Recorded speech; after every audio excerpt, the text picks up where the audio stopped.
Helo, a chroeso i Noson Agored Rithiol chweched dosbarth Ysgol David Hughes.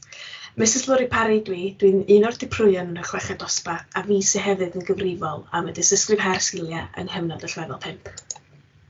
Felly beth yw'r dysysgrif her sgiliau? Da chi'n mwy na thebyg neu adnabod o fel y BAC. Y BAC Bacalwriaeth Cymru ydy'r dysysgrif her sgiliau, sef y prosiect unigol, her menter, her dinasyddiaeth a her gymuned. Wedyn, bod gennych chi Saesneg neu Gymraeg iaith a Seronica, a mathemateg neu frifau a Seronica yn eich tygau chi.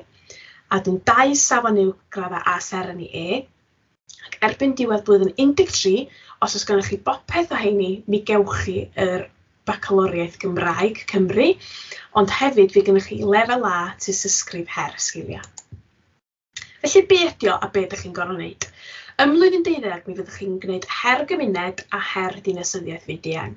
Mae her gymuned yn gyfle i chi gwblhau 30 o oriau yn helpu'r gymuned. Allith o amrywio o ddysgu pêl-rwyd i helpu yr henoed efo technoleg, i ddysgu goginio aelod o'r teulu, pe bynnag o'ch dewis chi sy'n mynd eich bryd chi.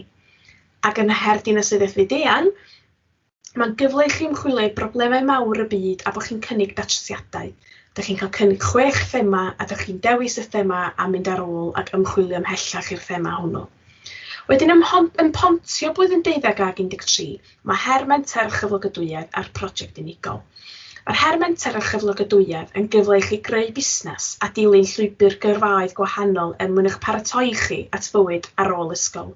Bod chi'n mynd i'r brifysgol neu cael swydd neu wneud brentisiaeth, mae modd dilyn y llwybr hynny dych chi eisiau ddilyn. Ac yn y prosiect unigol eto, mae'n paratoi chi at gadael ysgol. Mae'n gyfle i chi ymchwilio neu hangach chi unrhyw bwnc o'ch dewis chi ac ysgrifennu papur ymchwil yno. Mae'r papur angen bod rhwng 3,000 a 5,000 eiriau.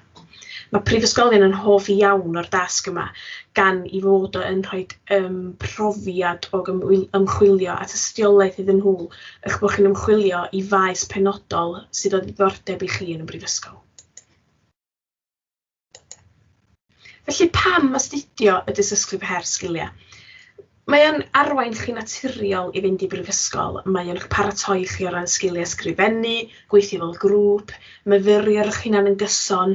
Mae o'n rhoi y sgiliau sydd i angen i chi fynd a bod yn fyfyriwr llwyddiannus yn y brifysgol.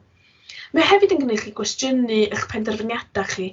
Mae'n gwneud chi feddwl, ydych chi ar llwybr iawn? Ydych chi angen meddwl beth ydych chi'n gwneud ar ôl gadael ysgol eto? Ydych chi'n cael nifer o gyfleoedd gan meysydd gwahanol, gan arbenigwyr gwahanol yn siarad, ac weithiau, da ni wedi gweld yn y gorffennol bod yn helpu pobl benderfynu be maen nhw eisiau gwneud ar ôl ysgol. Weithiau hyd yn oed yn newid i meddwl nhw am be maen nhw eisiau gwneud ar ôl gadael yr ysgol. Felly sut da ni'n gwneud o? Mae'n pwyslais ni ar eich datblygu chi'n ddysgwyr annibynnol. A sut da ni'n gwneud hynny ydy rhoi yr offer iawn i chi wneud hynny. Felly un peth da ni'n defnyddio ydy eich bod chi yn perchnogi chwaith chi. Ac sut da chi'n gwneud hynny ydy da chi'n clywed rhywun yn siarad, da chi'n gwrando nhw yn siarad, da chi'n cofnodi be maen nhw wedi dweud, a wedyn da chi'n gwneud be maen nhw wedi ofyn. Mae hwnna'n digwydd yn naturiol yn y gwersi, fe rhaid i chi ddod i arfer gwneud hynny yn ystod eich gwersi chi.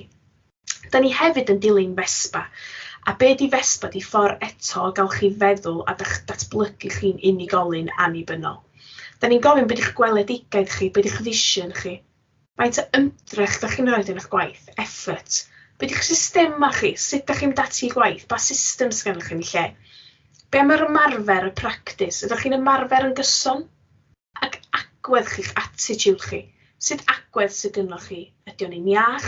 Ydy o'n gwella fo? Mae hein y gwestiynau fydda i'n gofyn yn gyson mwyn sicrhau eich bod chi'n ddysgwr annibynnol. Pa gyfleoedd da ni'n gynnig i chi wrth astudio'r dysysgrif her sgiliau? Mae yna gyfle i chi wirfoddoli yn ystod eich gwersi digyswllt sy'n cyd-fynd efo her gymuned. Ym mlwyddyn 12, da chi'n cael 1 bore neu brynhawn ar y sail cytundeb yn ddigyswllt. Mae modd i ddefnyddio fo i gwblhau gwaith ysgol neu i fynd i wirfoddoli. Da chi'n cael clywed siaradwyr gwadd sy'n arbenigwyr fel meysydd gwahanol. Da chi'n cael cefnogi amrywiol elusennau, rhedeg clybiau grwpiau yn yr ysgol, ac yn cael mentora disgyblion cyfnod y llefel 3 a chyfnod y llefel 4. Fel ydych chi'n gweld, mae yna lu o gyfleoedd ar gael, a megis cychwyn ydy hein, mae yna lwyth o gyfleoedd eraill hefyd. Y prif beth i mi fel eich Dirprwy Bennaeth chweched dosbarth chi ydy eich lles chi. Mae'n bwysig i chi gofio bod yn drysa ni fel tîm y chweched ar agor os dymunwch chi sgwrs unrhyw dro. Mae gynnon ni system apwyntiadau ar gael i chi drefnu o flaen llaw, ond weithiau, pan ydych chi anen, mae'r drws ar agor. Y prif beth ydy mae'n bwysig i chi siarad, mae'n bwysig i chi wybod yn bod ni yma i'w wrando i chi, i'ch helpu chi. Da ni wir yn edrych ymlaen i gael chi'n ymuno hefo ni mis Medi yn chweched dosbarth Ysgol David Hughes.